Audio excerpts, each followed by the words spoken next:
Hi everyone, I don't even know where to begin with. My heart aches with pain just talking about what is happening in my country. Even though I am thousands of miles away, I feel the pain, anger and hope of my people. In less than 2 days, Nepal has underwent a change nobody in the world has expected to see. It's called Zenzi revolution and it is our revolution. Let me share with you some of the highlights that has shaken our nation. Number one is KP Sharma Oli, one of the most corrupt politicians of our nation, has finally resigned from his post within just 2 days. The private residences of the corrupt politicians have been burned to the ground. Leaders from major political parties, CPN UML, Nepali Congress and all other parties have been attacked by the enraged protesters. Even our former Prime Minister Sherbahadur Deuba and his wife Arju Rana Deuba have not been spared. Nepal police and armed police forces have surrendered to the people and they are no longer standing against the revolutionaries. But we cannot forget the cost.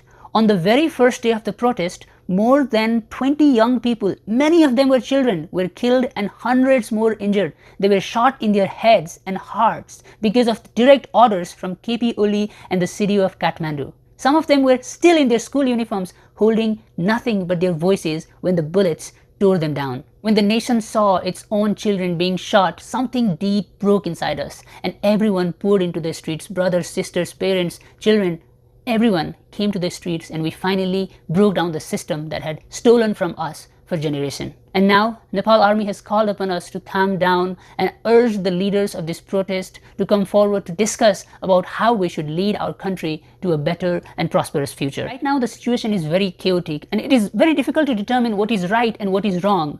And international media has failed to portray the true picture of what is happening in Nepal. Let me take you back and give you some background about how this revolution started, why it matters and what it means to us, not just to Nepali people, but to the entire world who is watching today. Nepal first became a democratic country in 1951 AD after the Rana regime was ended. But even after that, power did not stay with people. There was a constant struggle and fight between kings and powerful political leaders to take over the control of the country. Finally, in 2006, after a long 19-day people's movement, monarchy was collapsed and Nepal became a republic nation. Since monarchy has collapsed, same people have been rotating in power: Sherbahadur Deuba, KP Oli and Prachanda. Let me tell you something about these leaders. If you have seen a lot of the rings, you will know the character Gollum and his precious ring.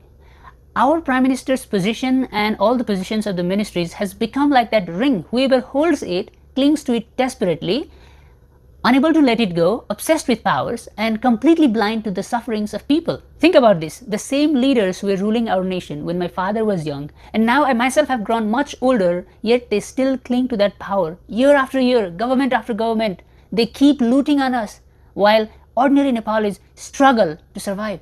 A few weeks ago, a trend started in Nepal. People began to expose the lavish lifestyles of politicians' children. They began to expose their expensive handbags, their expensive foreign trips and their luxury cars. And we became angry. Why? Because it wasn't just gossip, it mirrored how unfair the system had become. Then the government made a big mistake. They banned 26 major social media apps including Facebook, YouTube, X and other social media platforms, saying that they failed to register with the government of Nepal. The government said that the registration was just to make social media companies like Facebook, Instagram, YouTube follow Nepali laws by opening local offices, paying taxes and responding to requests to remove harmful content. Maybe it was true on paper, but it was clear to us that the government was scared. They didn't just want regulations, they wanted to silence us. We are already poor, we are already jobless, we are already forced to leave our country to seek a better future. We are deprived of even the basic things that people should get without struggle. And on top of that, they try to take away one thing that we were proud to have, and that is our voice. So, when they banned the social media, Zenzis came forward. This led Zenzi population to be unified and we came to the streets. Thousands of us, including the little kids who were still in school, came to the streets and raised their voice peacefully against the government. Yes, it started with social media, but what we really demanded was something much bigger. It was to end corruption, to end the oppression and to give fair chance to every Nepali youth. We marched peacefully, we raised our voices, not our fists. But the government answered with violence. Police fired tear gas, rubber bullets, even live rounds. 19 plus young people were killed. Imagine that. Students, some still in their school uniform, lying in streets, calling their parents, bleeding for simply demanding justice. Families searching in hospitals, hoping their children were still alive. That pain turned into fire. The next day, protests spread everywhere. Houses of leaders were burned. The whole country rose up.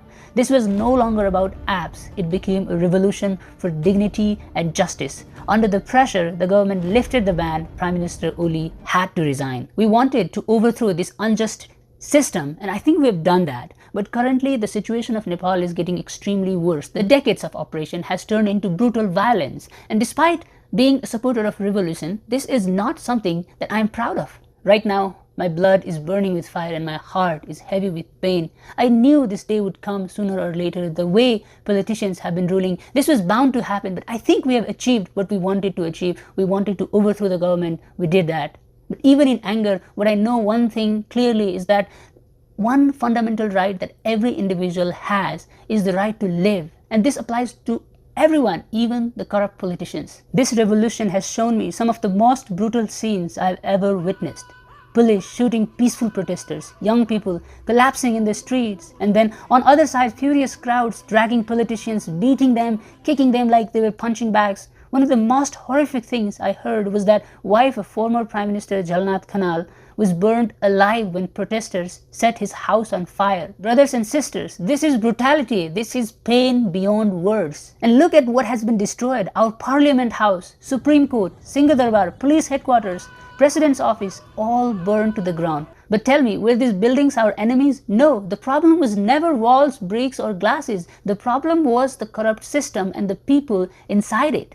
Now what happens? Now millions, maybe billions of rupees of our tax money will go back to rebuilding them, the money that could have gone to schools, hospitals, and things that mattered. Even worse, some opportunists have hijacked our revolutions. Innocent people are being attacked and jails have been broken into and hundreds of criminals have been freed. Is this why we rose up? Did we bleed and cry into the streets so that criminals could walk free and robbers could take advantage of us? This is not what we rose for. And now the government has collapsed and Nepal Army has taken the responsibility to maintain peace and security of our country until a new interim government will be formed. And now it has urged the leaders of this revolution to come forward and have a discussion about how to move forward. And I say to you, brothers and sisters, that we must listen. We have already achieved something that the world has never seen before. In just 2 days, we threw out an entire government. This is something very rare. This is the power of youth. This is the power of Zenzi. We have proved that our futures cannot be withheld. Now it is time for us to go back to our home and heal and tend and mend to the wounds of our families. But we must also learn, we must boycott all the traditional parties that have looted on us for generations. They filled their pockets while they buried our dreams. Now it is time for us to finally turn our backs on them. After this revolution, many opportunists will come forward taking advantage of this revolution, but we must keep a keen eye on them, their criminal records and history, because if we begin our future by putting corrupt people in the power again, even though they have great potential to become our leaders and lead people, we risk starting our future with moral weakness and deceit. I'm not a politician. I don't know everything. I'm just a literature student. But even in literature, we know something that is fundamental. A story that begins with a lie cannot have a happy ending. So we must make sure that Nepal's story must be clean, fair, and just. This revolution has shown our power. Now let it show our wisdom. Let's not trade one